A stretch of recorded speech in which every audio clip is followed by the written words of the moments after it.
You are sitting in a meeting, listening to people discuss a problem you understood 10 minutes ago.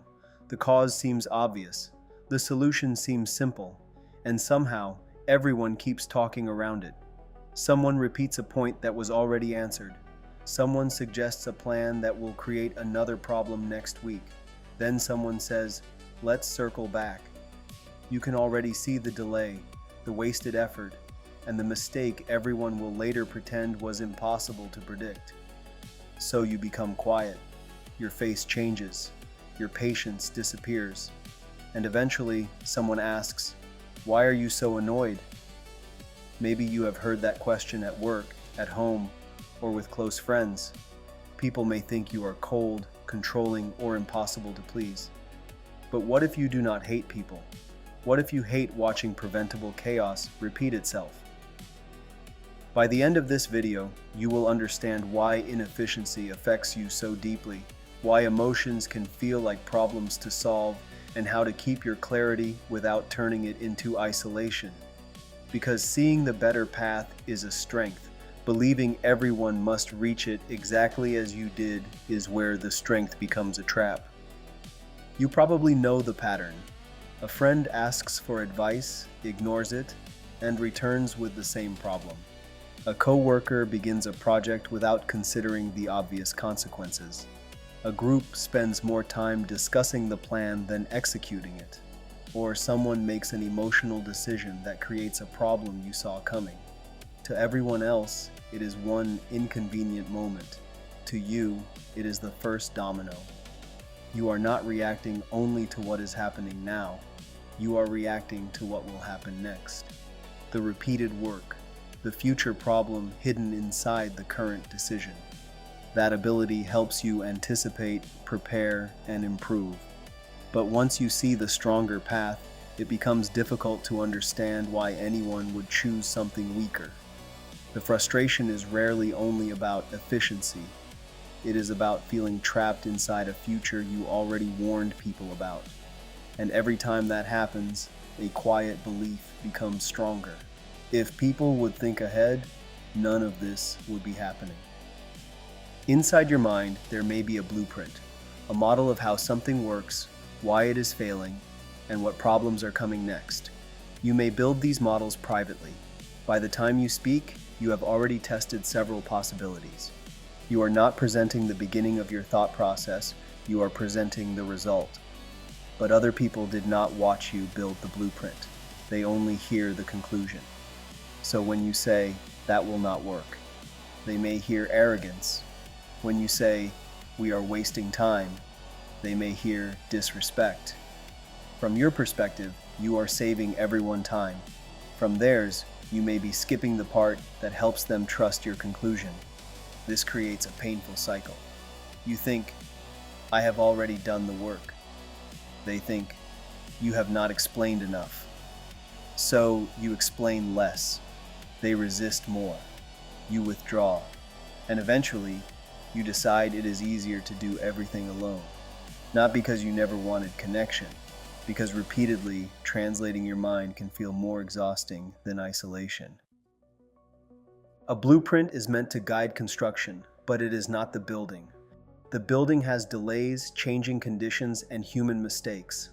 Life works the same way. Your internal plan may be clean, reality is not.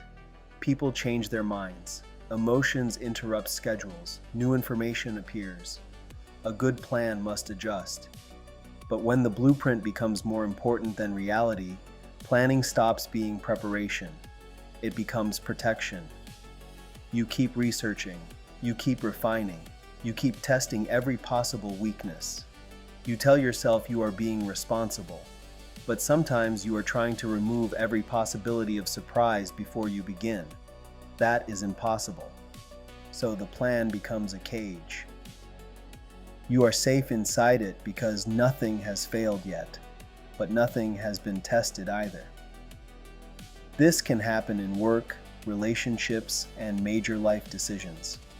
You wait for the perfect strategy, timing, explanation, or person who understands immediately. And while you are protecting the plan from reality, reality keeps moving without you. You do not only want the correct answer, you want to know what happens next. When you can identify the pattern, predict the outcome, and prepare for the problem, uncertainty feels manageable. That sense of predictability can feel like control, and control can feel like safety. That is why inefficiency may bother you more than it bothers other people. A missed detail creates new variables. An emotional reaction or sudden change can make the entire system feel unstable. So the deeper feeling underneath impatience is not always anger. Sometimes it is vulnerability. You understood what should happen. Reality refused to follow the model. Now you must enter a situation you cannot fully control. People who identify with patterns like INTJ often notice systems, contradictions, and future consequences quickly. They may be independent thinkers and natural long-term problem solvers. That can be a genuine strength, but every strength has a shadow. Pattern recognition can become impatience. Independence can become withdrawal. High standards can become perfectionism. And problem solving can enter places where connection is needed instead. This can also shape the way you respond to emotion.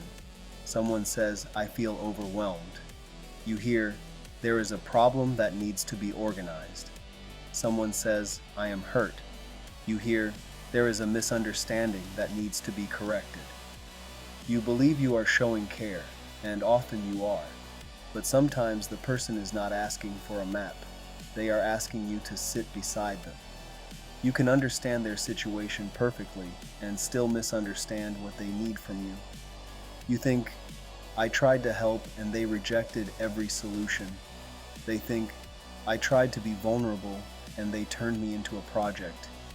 Not because you do not care, because you translate care into usefulness. A personality label is not a diagnosis, and it is not destiny. It is one angle. The important question is not, "Am I an INTJ?" It is, "What does my strongest trait become when fear is driving it?" Strategy guided by awareness becomes wisdom. Strategy guided by fear becomes control. So, how do you keep your strategic mind without becoming trapped inside it? Use what I call the full system check. Before you react, ask 3 questions. Question 1. What is the logical problem? What is actually happening? What outcome am I trying to create? Separate the facts from your irritation. Question 2. What is the human variable? What fear, emotion, incentive, relationship, or limitation is affecting this situation? Do not ask whether that variable should exist. Ask whether it does. A variable does not disappear because you dislike it. Question 3. What is the next useful move? Not the perfect solution. The next move reality can support. Maybe it is explaining your reasoning instead of only giving your conclusion. Maybe it is asking, "Do you want me to help solve this, or do you need me to listen?" Maybe it is allowing someone to make a smaller mistake, or maybe it is deciding that a situation is not worth your energy. The full system check asks you to use your intelligence on the complete situation. Logic, emotion, timing, people. Because the best plan is not the one that looks perfect in your mind. It is the one that can survive contact with reality. Here is your self-reflection exercise. Take a page and write this question at the top. Where am I losing patience with people? Choose one recent situation. Then answer 3 questions. What outcome could I already see coming? What did I assume the other person should understand? And did I explain my reasoning or only give them my conclusion? Now write one final question. Where am I protecting the blueprint instead of participating in reality? Maybe you are waiting to begin until the plan feels complete. Maybe you have stopped explaining yourself because being misunderstood feels exhausting. Maybe you keep solving people's emotions when they only want connection. Choose one small action that lets reality test the blueprint this week. Share the unfinished idea. Ask before giving the solution. Explain one step of your reasoning. Or allow one imperfect outcome without taking control. This is where the Wysometric view matters. Imagine the cylinder. From one angle, you see structure, cause and effect, the efficient route, the long-term consequence. The rectangle is clear. From another angle, someone else sees the emotional reality. Who feels respected? Who feels threatened? Who is ready to move? The circle is clear. You may look at their circle and think, that is not the real issue. They may look at your rectangle and think, you do not understand people. But the full cylinder contains both. A solution must work logically, and it must be psychologically possible for people to accept. This does not mean every feeling is reasonable. It does not mean you should lower your standards or pretend a bad idea is good. It means emotion is information, resistance is information, timing is information, trust is information. Your clarity is not the problem.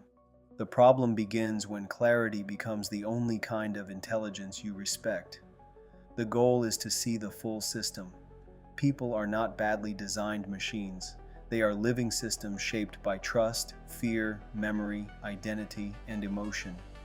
From one angle, your impatience may look like arrogance. From another, it may look like exhaustion. But the full cylinder reveals something deeper. You are not only frustrated because other people move slowly, you are frustrated because reality does not move as cleanly as your mind. Maturity is not forcing reality to follow the blueprint. It is learning how to build with the materials reality gives you. I have linked a personality assessment and the reflection questions in the description. And in the next Wysometric videos, we will continue exploring the strengths that become traps when fear takes control. So subscribe if you are ready to see yourself from more than one side. Until next time, ask yourself, am I improving the system? Or am I trying to control every part of it?